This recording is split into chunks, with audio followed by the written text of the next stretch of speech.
Šeštadienį tragiškas įvykis sukrėtė Gilių kaimo bendruomenę, kai norėdami išvalyti kaminą nukentėjo 2 vyrai, o trečiajam šis įvykis baigėsi mirtimi.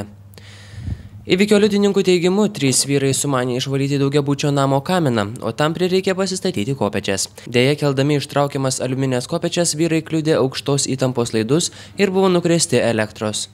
Vienam iš vyrų elektros iškrova buvo mirtina, kiti 2 išgyveno, tačiau greitosios pagalbos medikai juos išgabeno į ligoninę.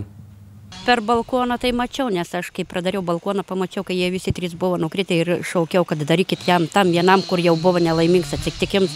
Prašiau, kad darytų dirbtinį kvėpavimą ir puoliau skambinti savo felčeriai, paskiau greitai, o jiems vis šaukiau, darykit dirbtinį kvėpavimą, kol atvažiavo pas mūsų felčerį. Ir mes tikrai stengiamės, visas pastangas dėjom, tikrai ir greitoji atvažiavo gana greitai, į visas pastangas dėjom, bet jau buvo veltui, turbūt jau buvo mirtinas smūgis paprasčiausiai buvo. Kaip tenais atsitiko su tomis kopečiamis, dėl ko jos užkliuvo už tų laidų? Jos ilgas labai buvo ten ir jos buvo metalinės ir prisilietė prie laidą. Ir jiems visiems 3 kliuvo.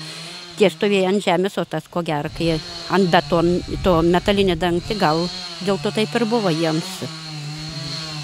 Neapskaičiavo kopečių ilgio, jo? Taip, ir kai sušuko jau, kad laidai klius, per vėlų gal buvo jau, nebespėjo to sureaguoti šitą dalyką.